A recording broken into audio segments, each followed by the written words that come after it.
جی السلام علیکم. ہمارے ساتھ موجود ہیں ڈاکٹر شعیب نیازی, ریومٹولوجسٹ. آج ہم ان سے جاننے کی کوشش کریں گے, ایک بڑی ہی کامن بیماری ہے گینٹھیا, اس کے بارے میں. تو شعیب بھائی بتائیں, گینٹھیا کتنی کامن ہے پاکستان میں اور کتنے مریض آتے ہیں آپ کے پاس گینٹھیا کے تقریباً ایک ماہ میں؟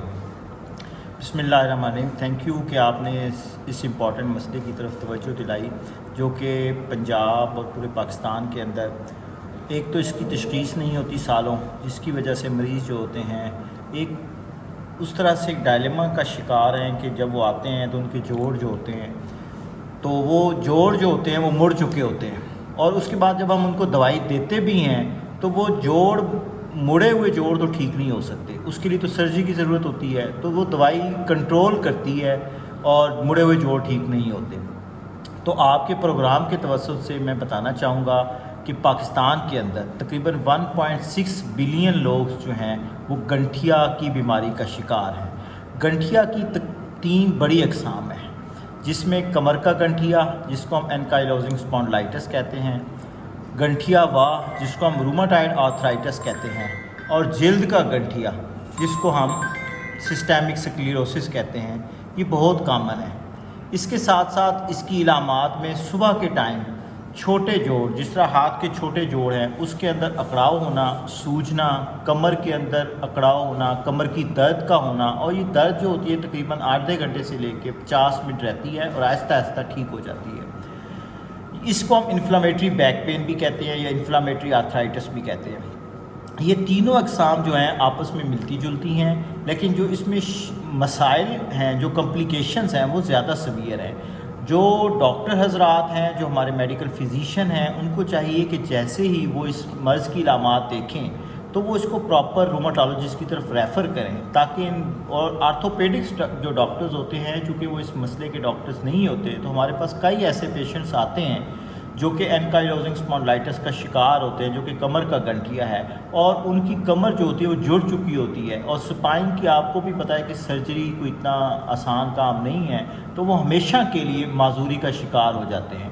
تو ان چیزوں سے بچاؤ کے لیے ضروری ہے کہ ہم یہ تینوں گنٹھیا کی اقسام اس کی جتنی جلدی تشخیص ہو سکے وہ کریں. اور روماٹائڈ آرتھرائٹس یہ ایک موروثی بیماری بھی کہلاتی ہے, تو اس کا فیملی ہسٹری جینیٹکس بھی ہے کہ اگر خاندان میں کسی اور کو گنٹھیا ہے تو دوسرے لوگوں کو گنٹھیا کی جو ہیں شکایات ہو سکتی ہیں, اور اس کا جو جینیٹک ٹرن اوور ہے وہ 2 to 4% ہے.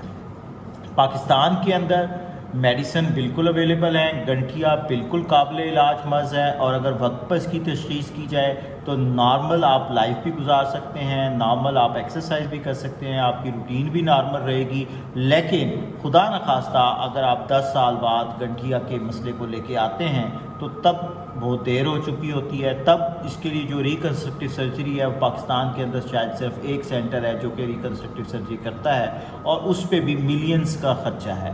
تو آپ کے پروگرام کی توسط سے میں بتانا چاہوں گا کہ پاکستان کے اندر ایک وائڈ کمپین کی ضرورت ہے, اویئرنیس کمپین کے نام سے, جس میں نہ صرف گنٹھیا بلکہ جوڑوں کے دوسرے امراض اور ساتھ ساتھ آٹو امیون ڈیزیزز, جس میں ابارشنز, جب بچہ ضائع ہوتا ہے 3 ماہ کے اندر 2 ماہ کے اندر, جس کو 18 کا مرض کہا جاتا ہے. اس کے ساتھ SLE کا مرض وہ بھی بہت کامن ہے, اور اکثر پیشنٹ تب رپورٹ ہوتے ہیں جب ان کے گردے کام کرنا چھوڑ جاتے ہیں. تو ان تمام چیزوں سے, جو ان متعلقہ بیماریوں سے یہ روماٹولوجسٹ اس کا علاج کرتے ہیں. یہ تمام سہولیات پاکستان کے بڑے ہاسپٹلز میں میسر ہیں. اس کے علاوہ ہمارے روماٹولوجسٹ ڈفرینٹ پیریفریز کے اندر بھی اس کی ٹریٹمنٹ کر رہے ہیں. تو آپ لوگ اس کمپین کا حصہ بنیں, اور جو بھی مریض یہ پروگرام سن رہے ہیں یا ان کے قریبی متعلقین سن رہے ہیں, ان سے بھی درخواست ہے کہ جو بھی آپ کو ڈاکٹرز چیک کر رہے ہیں ان سے اگر آپ کو ان علامات میں فرق نہیں آ رہا تو اگلا وزٹ آپ روماٹولوجسٹ کا کریں. Thank you. تو کیا یہ ادویات جو سرکاری ہمارے ہاسپٹلز ہیں یہاں سے فری میسر ہو جاتی ہیں ساری کی ساری, یا کچھ مریضوں کو باہر سے بھی خریدنی پڑتی ہیں؟ سر اس میں پہلی بات یہ ہے کہ کوشش گورنمنٹ کر رہی ہے دوائیاں پرووائڈ کرنے کی, لیکن ابھی تک اس طرح فریلی اویلیبل نہیں ہے. میتھوٹریکزیٹ جو ڈرگ آف چوائس ہے ان مسائل کے اندر, وہ بھی موسٹلی ہاسپٹلس کے اندر اویلیبل نہیں ہے. اور یہاں پہ صرف simple pain colours Panadol, ڈکلوران, ڈکلوفینک sodium اور اسٹیرائڈز پریڈیسولون ہی اویلیبل ہیں. بہت شکریہ شعیب نیازی صاحب آپ کا.